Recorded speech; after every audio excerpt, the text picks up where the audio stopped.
We're talking with Cheap Trick. On the left, John Brandt. In the middle, Rick Nielsen. And on the right, Robin Zander. But where's Bunny Carlos?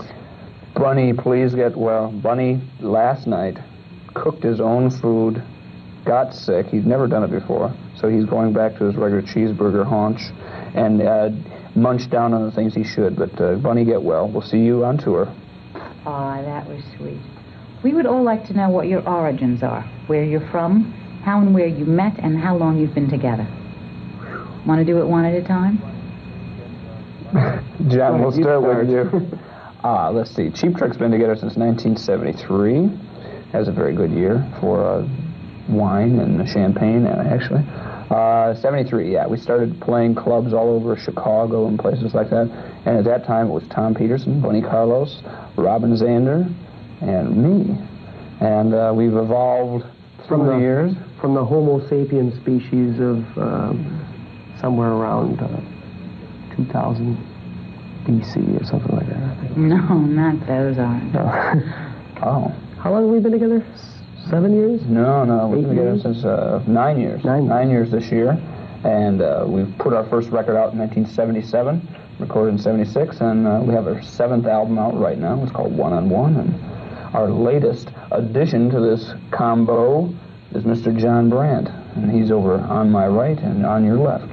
How do you work when you're writing? Do all four of you work together? Do you pair off? Do you have any special method? I think the method we use is we all pencil write... and paper. Pencil and paper, and we all write individually. And then we get together, and then we put it together. And I bring my ideas to Robin, he brings his ideas to me, and we piece them together, and somehow we end up with songs. Like on our latest record... Oh, excuse me. Oh, I'm listening for this. There, because we took your picture. We're waiting for that. The latest record, we did 35 songs. We wrote about 35 songs and then cut it down to 11 for the album for One on One. And when we originally went into the studio, we only had 12 songs. And so we wrote most of them in the studio. And out of those original 12, we only used 3 or 4, I think, that are on the record. And so it meant we did a lot of writing in the studio. As well as being popular, your sound has a very strong music line. When did you decide to be serious musicians instead of just loud, flashy pizzazz? Is that what we were before? Is that what you're saying? No, I'm saying as opposed to. I think we're still deciding that. We haven't made the final commitment. I think rock music should be fun, and I think we definitely try to have as much of that as possible. We like to tour a lot, and as far as being professional musicians, it sounds like a violin player with a New York orchestra. I think we're serious about what we do. At the same time, it's the best job in the world, I think, because we do what we like. That was another one of my questions, and I guess you answered it. The question was, is it all still fun? Are you getting tired of it? It's not all fun, no. It's a lot of hard work, and say like we have a tour that will last anywhere from 3 to 5 to 7, and actually our longest tour was 18 months in a row. So it's a lot of work, but each night getting a reaction from a nice audience like you makes it very worthwhile, and it's a lot of fun. Speaking of touring and audiences, you guys have broken all records in Japan. What we want to know is, what's the difference between Japanese and American audiences? Is there a difference? It's more Japanese in the audience. In where? In Japan. Oh, and that's it? Outside of San Francisco, yeah. I'd say this, rock music is like a universal language. In Japan, kids take English in school so they can speak it. But rock and roll music is like English in France is popular, English in Russia, China, because most of the rock music of today and of the past is with the English spoken word. It makes it good for us because I can only speak Ich kann sprechen Deutsch. And who wants to make German records? The Germans. Well, Udo Hindenburg, Udo Jürgens, and all these guys. And Heino, oh, he's a real talent. I'm sure that our viewers would just love to hear a really interesting road story. Well, I have a paternity suit going right now. I was attacked by 14 girls in Wichita, Kansas. And they took advantage of me.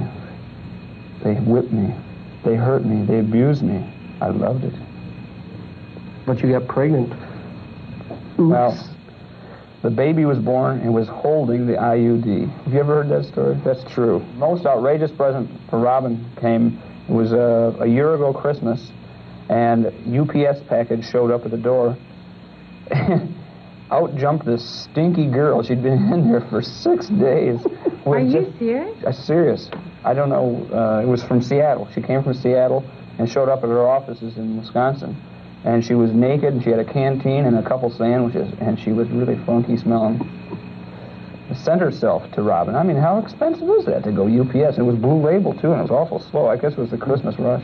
And depended on But it was COD, too, so it was even worse. I had to pay the postman. Huh? You could have refused it. I wanted to, but she was kind of good looking. Which came first? Did the audience you play to influence your songs, or did you get your audience because of what you say?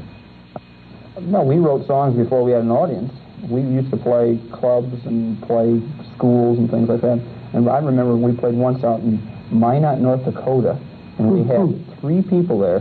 There was one guy was an Indian origin, and there was one was the bartendress, big fat lady.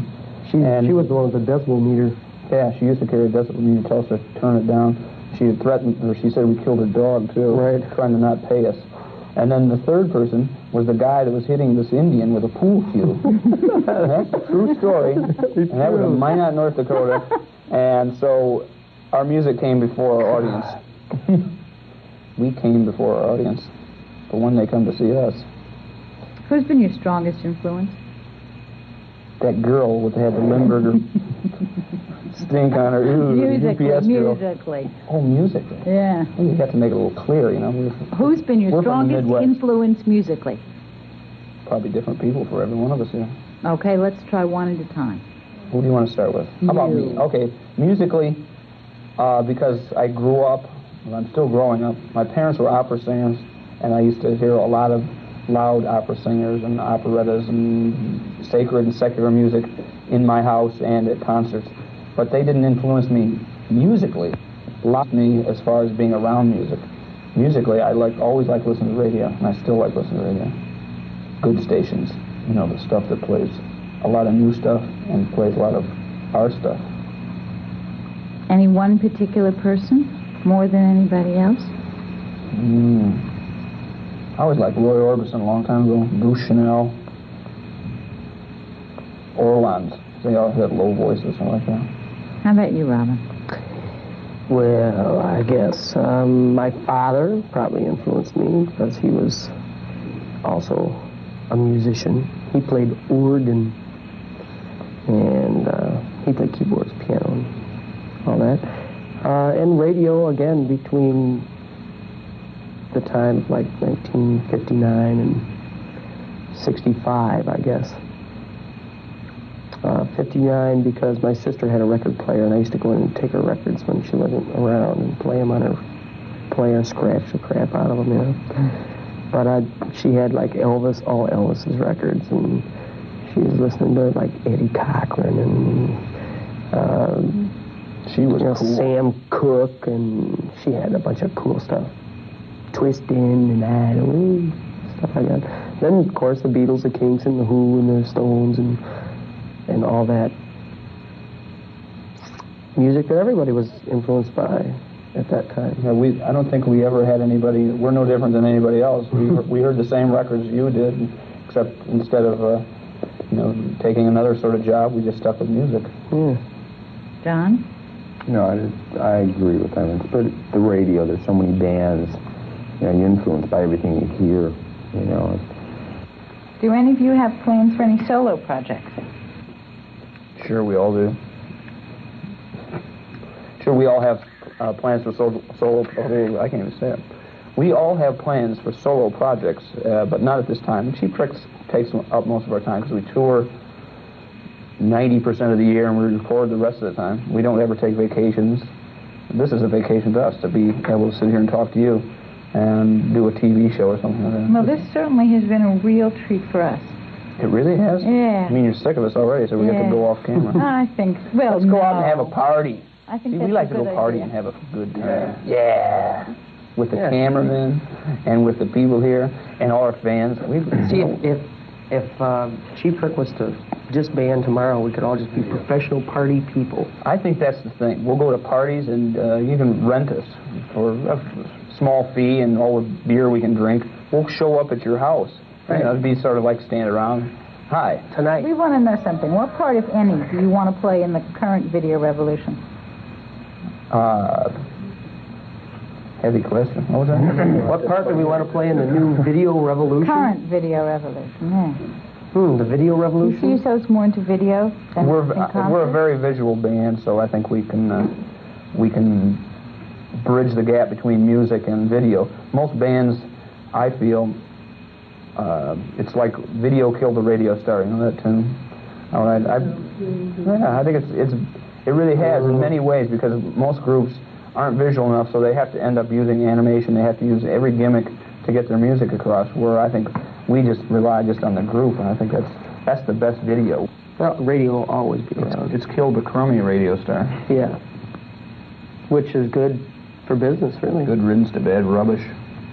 Takes out all the crap. Not all the crap. We're still on.